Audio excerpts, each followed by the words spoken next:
Aloha. Today we're going to talk about grieving during the holidays. And this could be any time. Right now it's around Christmas, and most people consider the holiday seasons, at least in America, from Thanksgiving through New Year's. But whenever your holidays are, even if it's a vacation away with the family or something like that, there are times where we don't feel as jovial as maybe other people might think we should. And that's what we're going to talk about. We're going to talk about how we really feel, who you can talk to, what is appropriate or not appropriate, if there is such a thing. And we're going to look at different ways to grieve. I am Geralyn Joseph. I am your host. I'm a relationship empowerment coach, and I want to welcome you here.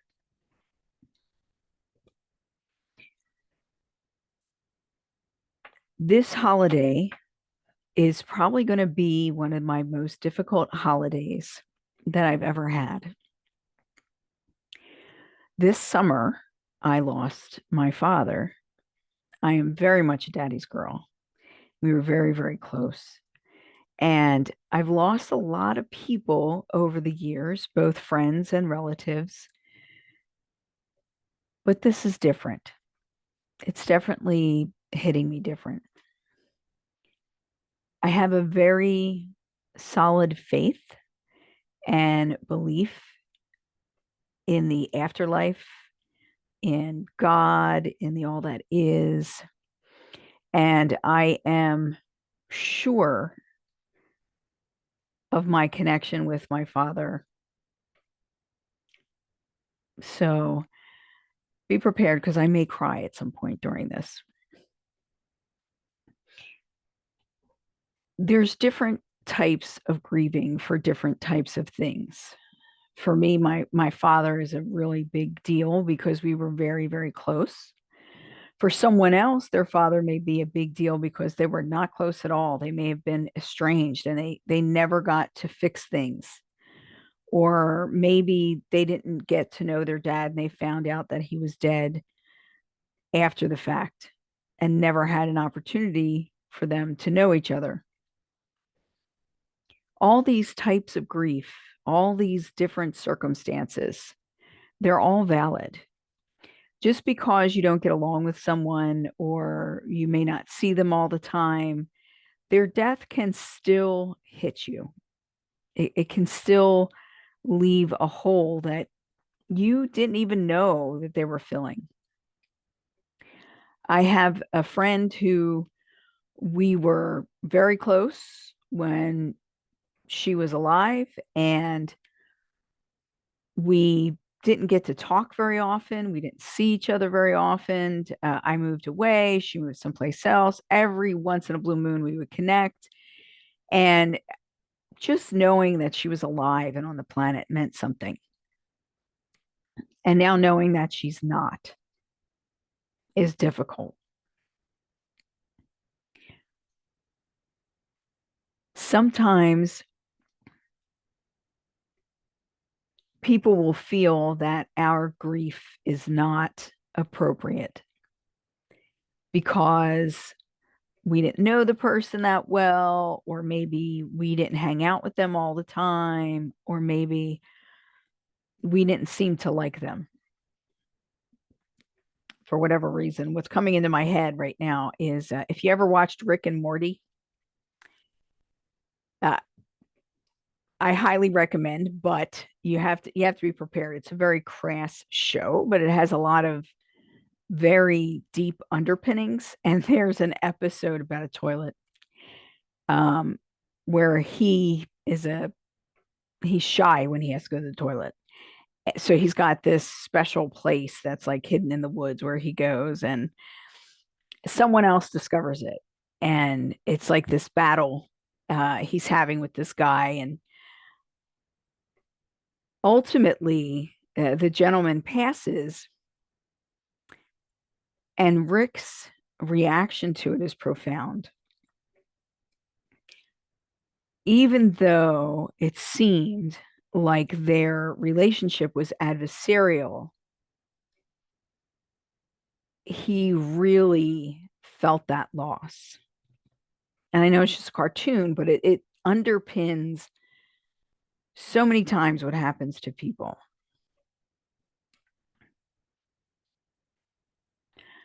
I learned from when I was a young girl,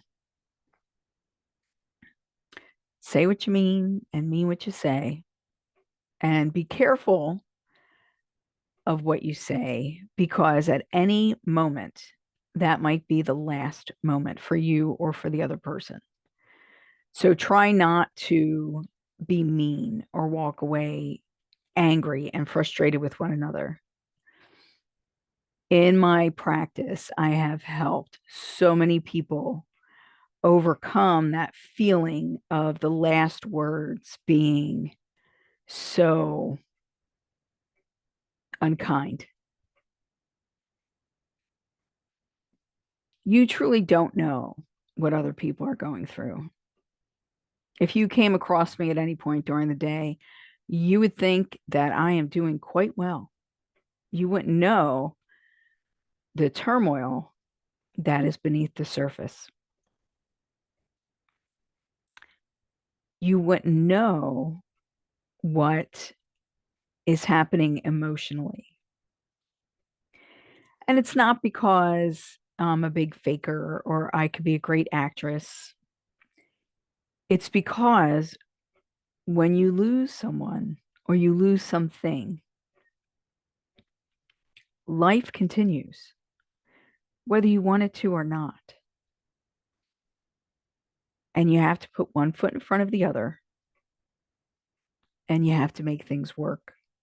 Now, this falls to some people more than others. I'm a single mother. My child is an adult, but they still live with me. I still pay the bulk of the bills.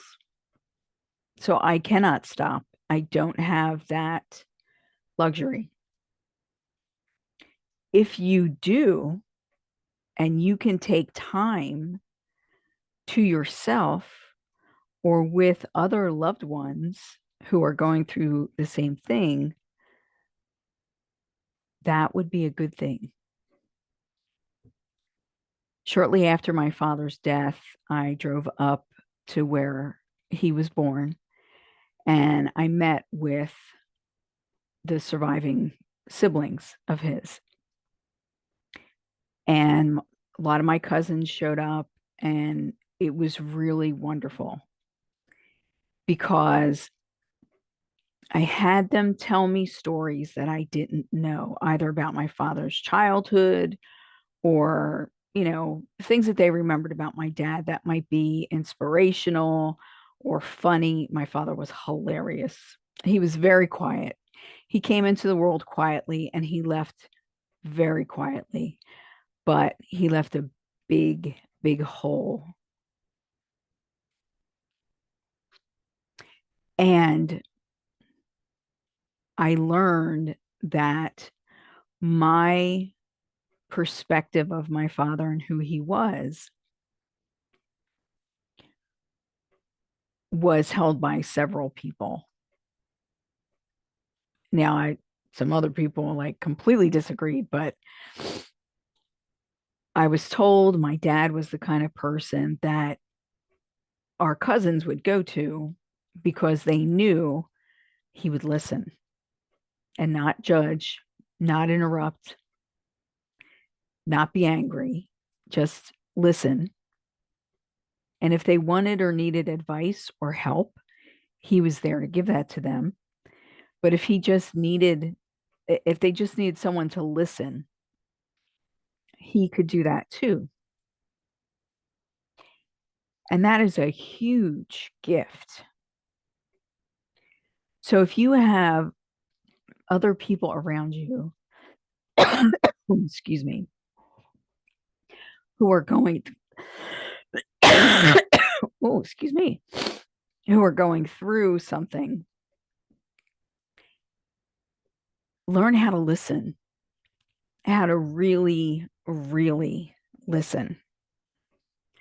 Learn how to take it in and not have to process it through your filters. Learn how to be a sounding board and not take offense to anything and not judge anything that they're saying, because people need that, especially when they're hurting. They might say things that are very out of character. They might be meaner than usual. They might seem very flippant. It's not for you to judge whether their grief is appropriate or not. Their grief may be not going through the grief. They may try to run away from it. They may try to divert themselves. And a lot of people do that through drugs, alcohol, smoking, sex, partying, going to clubs, dancing, doing anything that is going to pull them out of that deep sorrow that they're feeling. And that's okay to a certain extent. If you feel yourself being pulled under completely and losing who you are, and you see that you're losing relationships, you're losing people's respect, you need help. There are grief counselors. There are people out there who are willing to listen. It's very important when we suffer a loss, when we go through this, that we allow ourselves to go through it. Crying allows us to release so much. And actually, crying is very cleansing. And sometimes when we start crying, we're afraid we're never going to stop. I know what that's like. But eventually you will. Going down deep into the soul and allowing yourself that space to feel what you're feeling and to remember is really important for your mental and emotional and spiritual health. And the other side of that is that you can gather your friends around you, the people who love you. You're not alone. Even if you believe that you are, there are resources, there are people who are willing and ready to listen, especially today in the age of the internet. And we could discuss things online. We can have our friends on Facebook. We can have FaceTime. We could do all these different things. It doesn't have to be somebody necessarily who's going to physically be able to hold you, but find someone who can hold you, hold your space for you so that you can fall apart, and let them be there to help you put yourself together. My father made me realize when my grandmother died, it was my mom's mom. I came home from school and I knew what happened. I felt it coming. It's one of the things that I guess one of my gifts, maybe I can feel it when death is near. And I knew my grandmom was going to die the night before. So I go home and I walk in the house and no one had said anything to us. So I thought maybe I was wrong. But I walk in and my dad's on the couch just beside himself sobbing. And my mother's in the kitchen really angry.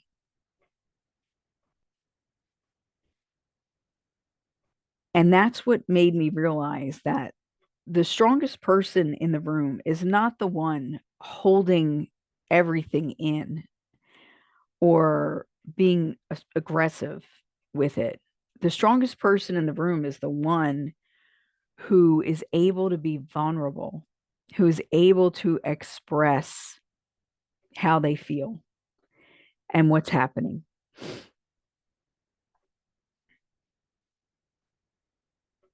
The strongest person in the room is the one that is crying, not the one who's got the stiff upper lip and won't cry if anybody sees them, not the one who hides in the corner and has to be alone and pretend that they don't feel anything.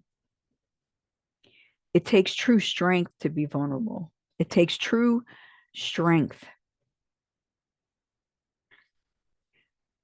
to allow yourself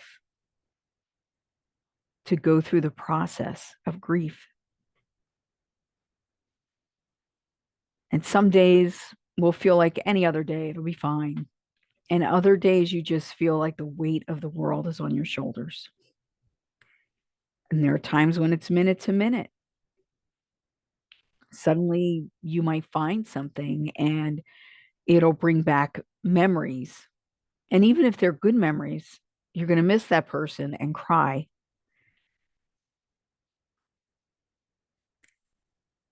And grief isn't restricted to just losing people. You grieve over a loss of friendships, a loss of a pet, a loss of a beloved person that maybe you didn't know, like Martin Luther King or JFK or anyone like that. It could be the loss of a period of your life when you realize that it's really over. There's a grief that comes with leaving high school that a lot of people try to pretend that's not there, but you're leaving your childhood and moving towards your adulthood. And many people grieve their childhood. Some people grieve it because they never had the opportunity to really experience a childhood, and others grieve it because they know they're going to be out in the cold or they're starting a new part of their life and you can never go back to the way it was.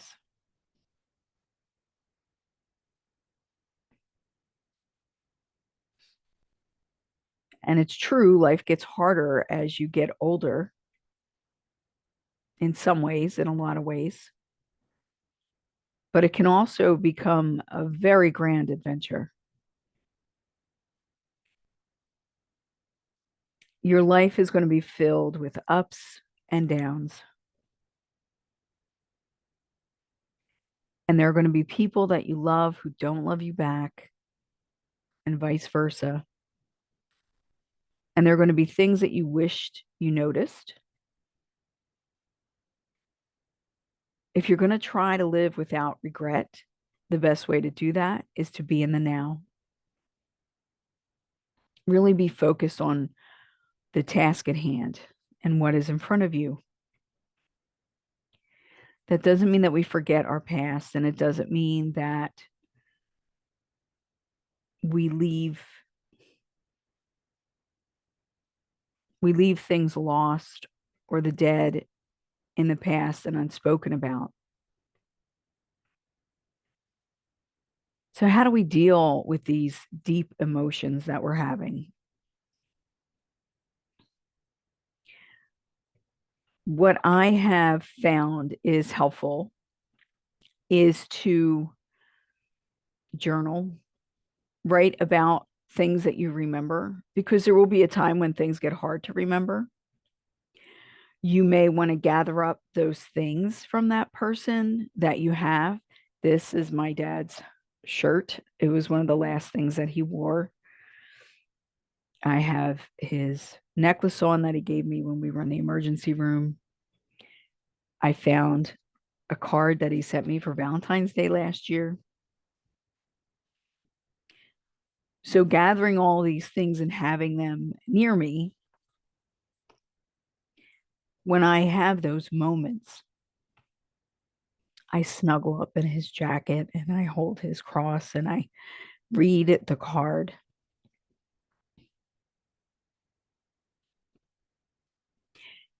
And it helps me remember and really feel how loved I am and how lucky I was to have a man like that in my life.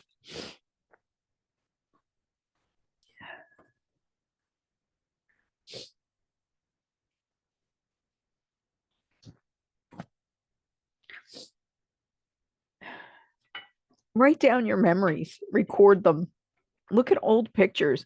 That's something that I'm really afraid that we're losing, because when everything is on a disk or a computer and not physical, how do you just come across it?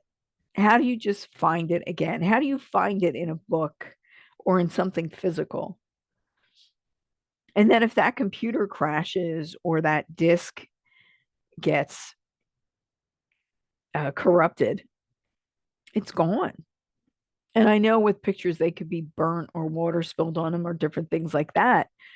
However, a physical picture lasts a lot longer than a CD, especially with as quick as things are progressing. Like we taped things, we had them in our 3/4 inch tape or the 1/2 inch tape of the VCR, or you had your 8mm film, and that stuff lasts. At any rate, I'm showing my age. Create physical things. Maybe work on a project to create some form of memory of the person. Talk about them. One of the things a lot of us do is when we're around people who have lost someone, or if we've lost someone, we feel like we shouldn't be talking about them. They don't cease to exist just because they're no longer physical. And their memory is important. They may have taught you something. Excuse me. Or a lot of things. Oh, I have to look for the pause button. Sorry about that. I needed a moment.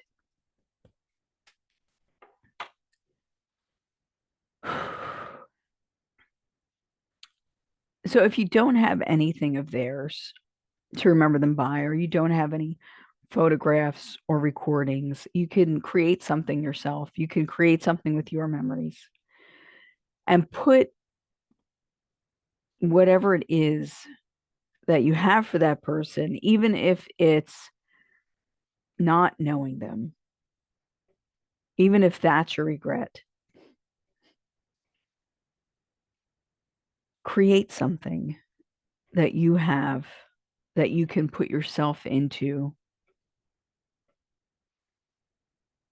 that is that person. And the sun behind me was this huge balloon that my sister sent. She sent a bunch of balloons to my father when he was in the hospital. And we got that the day that he transitioned from hospital into rehab. And I ended up taking them home when he passed. Don't be afraid to remember. Don't be afraid to feel. And don't be afraid to share it with others, because your vulnerability, your allowing of the sense of grief allows others to feel theirs. And yes, you don't want to walk into a party with the box of tissues and crying and, you know, with everybody, but it's okay to laugh and have fun. Like a lot of what I've been doing is telling really funny stories of things that my dad did or said. As I said, he was hilarious. And remembering with others some of the fun things that he did. It doesn't have to be a cry fest. You can laugh. because joy is the thing that connects us to those we love. Joy brings us connection. You don't have to have a frown on your face the whole time. You can smile when you remember them. Now, on a more metaphysical side of things or spiritual side of things, I know that my father is around me because he sends me, he always used to give me like gifts. Like that was his part of his love language was gifts and doing for others. And he would just surprise me with things. And a lot of times he would surprise me with things that would make me laugh. And I would try to do the same for him. So what I've been seeing are heart shapes in all kinds of really weird places. Um, really weird places.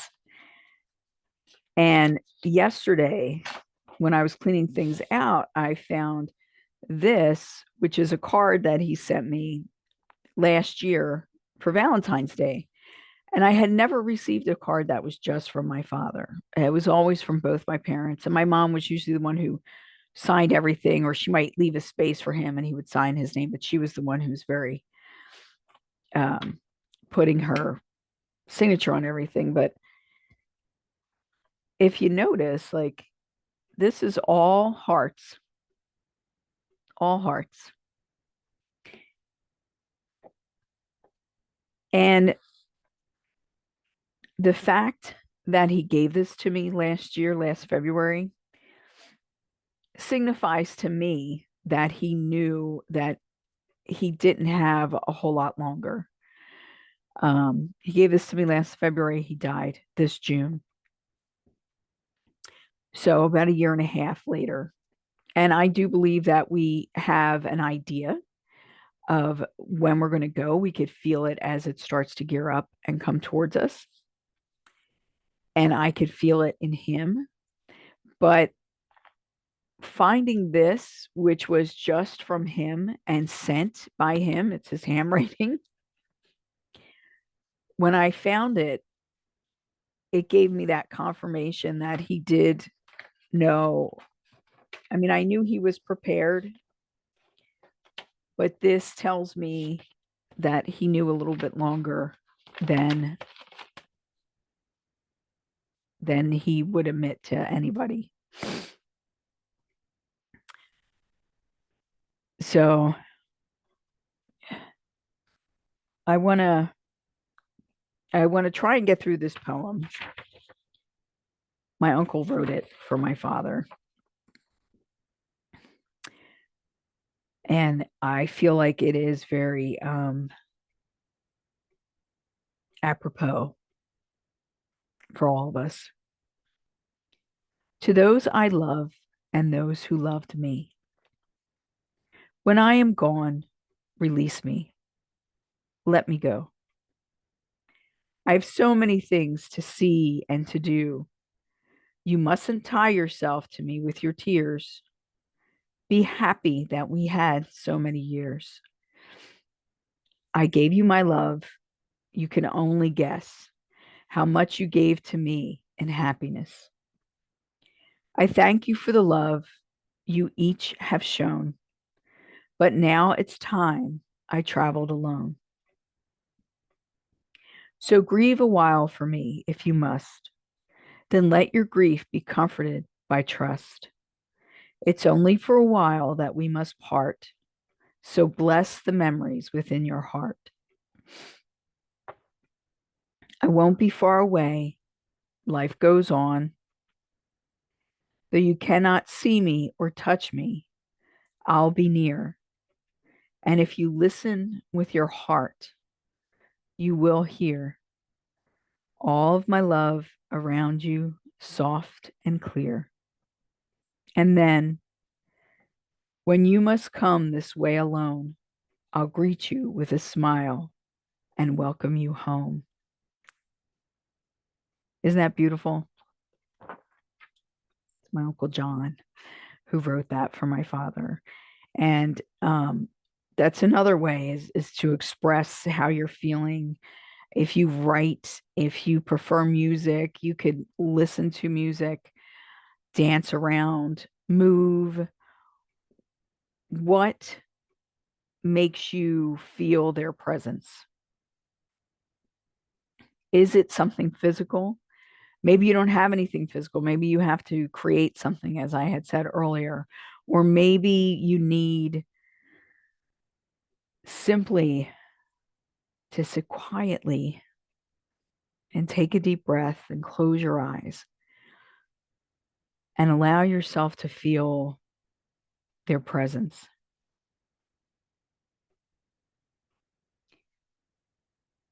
Allow yourself to feel loved and appreciate the time that you had together. It's really hard during the holidays to deal with loss because the people around you may be oblivious to what you're going through, or there's just so many people and so much going on. If you need to pull back a little, then honor that. If you feel hopeless, talk to someone. Be ready. Share. Life goes on, and that's okay.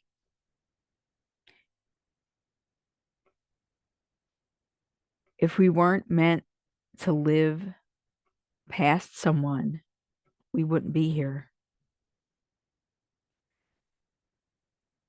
So if you're feeling sad and you feel like you can't cope, reach out.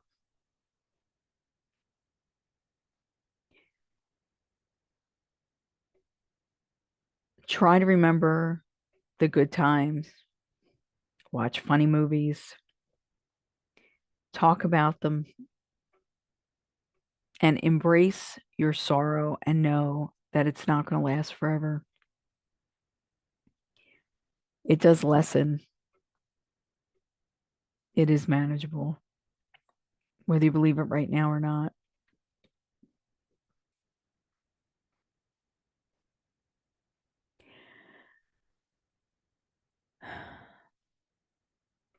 I think that's enough for tonight.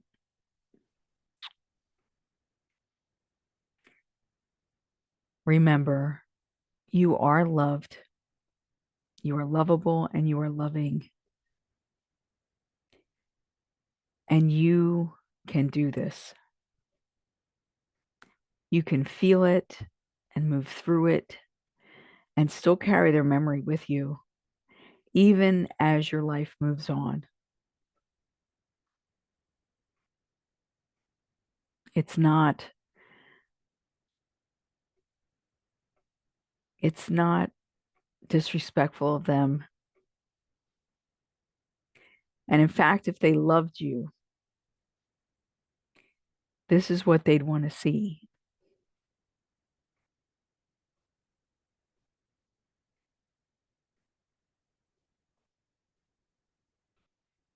I hope that you can find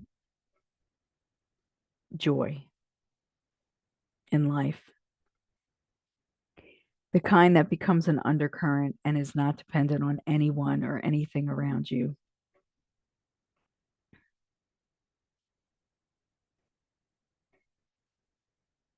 Blessings. And thank you for being here to share this time with me.